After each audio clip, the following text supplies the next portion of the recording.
السلام علیکم دوستوں، ویلکم ٹو اسلام قصص چینل۔ یہ بات ہے حضرت ابراہیم علیہ السلام کے دور کی کہ حضرت ابراہیم علیہ السلام کے بیٹے حضرت اسماعیل علیہ السلام کے 12 بیٹے تھے۔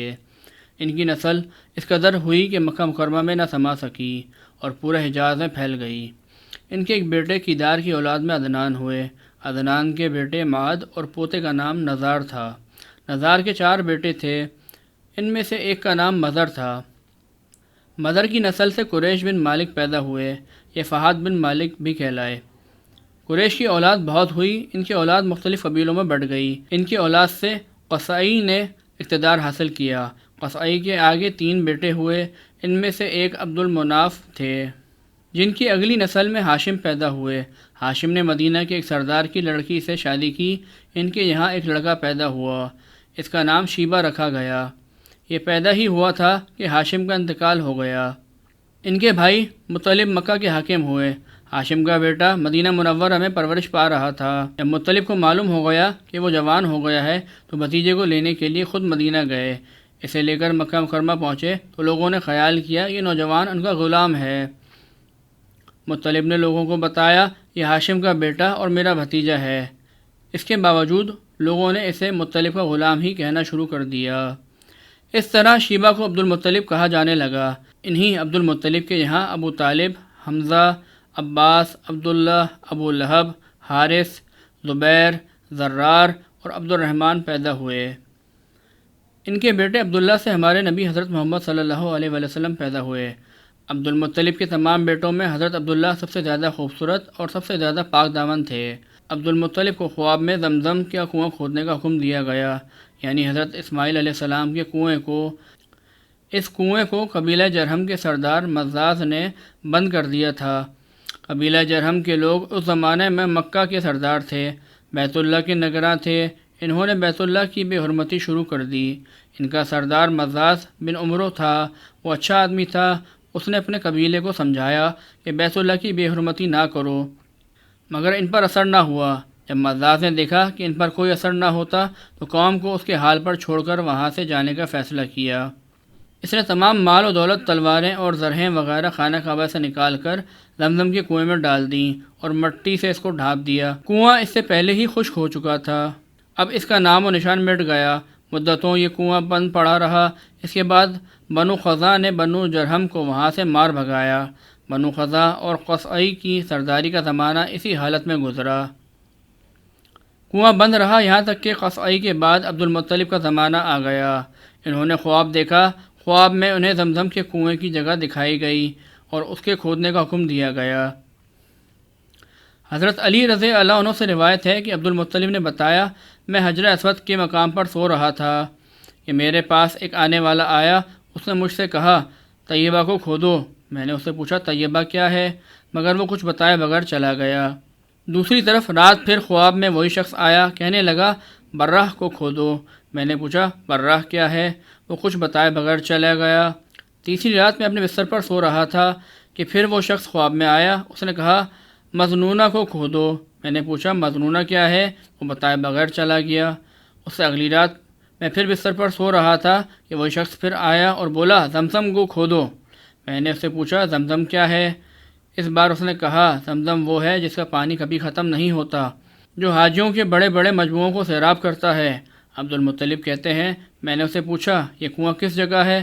اس نے بتایا جہاں گندگی اور خون پڑا ہے اور کوا ٹھونگے مار رہا ہے۔ دوسرے دن عبد المطلب اپنے بیٹے حارث کے ساتھ وہاں گئے۔ اس وقت ان کے یہاں ایک ہی لڑکا تھا۔ انہوں نے دیکھا وہاں گندگی اور خون پڑا تھا اور ایک کوا ڈھونگے مار رہا تھا۔ اس جگہ کے دونوں طرف بت موجود تھے۔ یہ گندگی اور خون دراصل ان بتوں پر قربان کیے جانے والے جانوروں کا تھا۔ پوری نشانی مل گئی تو عبد المطلب کا دال لے آئے اور کھدائی کے لیے تیار ہو گئے، لیکن اس وقت قریش وہاں آ پہنچے۔ انہوں نے کہا اللہ کی قسم ہم تمہیں یہاں کھدائی نہیں کرنے دیں گے۔ تم ہمارے ان دونوں بتوں کے درمیان کنواں کھودنا چاہتے ہو جہاں ہم ان کے لیے قربانیاں کرتے ہیں۔ عبد المطلب نے ان کی بات سن کر اپنے بیٹے حارث سے کہا تم ان لوگوں کو میرے قریب نہ آنے دو، میں کھدائی کا کام کرتا رہوں گا، اس لیے کہ مجھے جس کام کا حکم دیا گیا ہے میں اس کو ضرور پورا کروں گا۔ قریش نے جب دیکھا کہ وہ بعد آنے والے نہیں ہیں تو رک گئے۔ آخر انہوں نے کھدائی شروع کر دی۔ جلد ہی کنویں کے آثار نظر آنے لگے۔ یہ دیکھ کر انہوں نے اللہ اکبر کا نعرہ لگایا اور پکار اٹھے یہ دیکھو یہ اسماعیل علیہ السلام کی تعمیر ہے۔ جب قریش نے یہ دیکھا کہ انہوں نے کنواں تلاش کر لیا تو ان کے پاس آ گئے اور کہنے لگے، عبد المطلب، اللہ کی قسم یہ ہمارے باپ اسماعیل علیہ السلام کا کنواں ہے اور اس پر ہمارا بھی حق ہے، اس لیے ہم اس میں تمہارے شریک ہوں گے۔ یہ سن کر عبد المطلب نے کہا، میں تمہیں اس میں شریک نہیں کر سکتا، یہ مجھ اکیلے کا کام ہے۔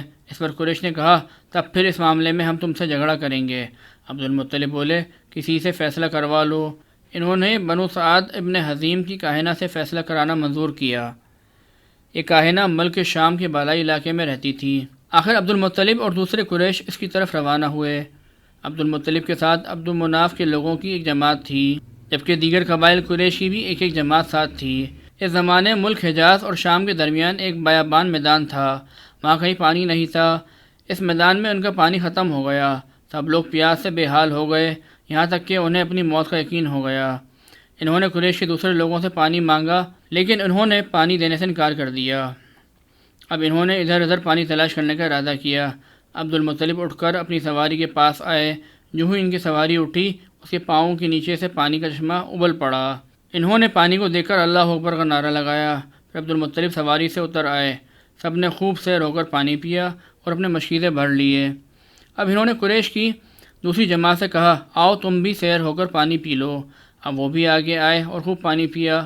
پانی پینے کے بعد وہ بولے، اللہ کی قسم اے عبد المطلب، یہ تو تمہارے حق میں فیصلہ ہو گیا، اب ہم زمزم کے بارے میں تم سے کبھی جھگڑا نہیں کریں گے۔ جس ذات نے تمہیں اس بیابان میں سیراب کر دیا وہی ذات تمہیں زمزم سے بھی سیراب کرے گا، اس لیے یہیں سے واپس چلو۔ اس طرح قریش نے جان لیا کہ اللہ تعالیٰ عبد المطلب پر مہربان ہے، لہٰذا ان سے جھگڑا کرنا بے سود ہے اور کاہنہ کے پاس جانے کا کوئی فائدہ نہیں۔ چنانچہ سب لوگ واپس لوٹے۔ واپس آ کر عبد المطلب نے پھر کنویں کی کھدائی شروع کی۔ ابھی تھوڑی سی کھدائی کی ہوگی کہ مال، دولت، تلواریں اور زرہیں نکل آئیں۔ اس میں سونا اور چاندی وغیرہ بھی تھی۔ یہ مال و دولت دیکھ کر قریش کے لوگوں کو لالچ نے آ گھیرا۔ انہوں نے عبد المطلب سے کہا، عبد المطلب، اس میں ہمارا بھی حصہ ہے۔ ان کی بات سن کر عبد المطلب نے کہا، نہیں، اس میں تمہارا کوئی حصہ نہیں، تمہیں انصاف کا طریقہ اختیار کرنا چاہیے۔ آؤ 500 کے تیروں سے قرار ڈالو۔ انہوں نے ایسا کرنا منظور کر لیا۔ 2 تیر کعبے کے نام سے رکھے گئے، 2 عبد المطلب کے اور 2 قریش کے، باقی لوگوں کے نام کے۔ پاسا پھینکا گیا تو مال اور دولت کعبے کے نام نکلا، تلواریں اور زریں عبد المطلب کے نام، اور قریشیوں کے نام کے جو تیر تھے وہ کسی چیز پر نہ نکلے۔ اس طرح فیصلہ ہوا۔ عبد المطلب نے کعبے کے دروازے کو سونے سے سجا دیا۔ زمزم کی کھدائی سے پہلے عبد المطلب نے دعا مانگی تھی کہ اے اللہ، اس کی کھدائی کو مجھ پر آسان کر دے، میں اپنا ایک بیٹا تیرے راستے میں ذبح کروں گا۔ اب جب کہ کنواں نکل آیا تو انہیں خواب میں حکم دیا گیا، اپنی منت پوری کرو، یعنی ایک بیٹے کو ذبح کرو۔ اس قسط کا اگلا حصہ قسط نمبر 2 میں اپلوڈ کیا جائے گا، جسے آپ قسط نمبر 2 میں ملاحظہ فرما سکیں گے۔ اگر آپ کو ہماری ویڈیو پسند آئی تو ہماری اس ویڈیو کو لائک کریں، اچھا سا کمنٹ کریں اور چینل کو سبسکرائب کریں۔ اب تک کے لیے اتنا ہی، ملتے ہیں اگلی ویڈیو میں۔ اللہ حافظ۔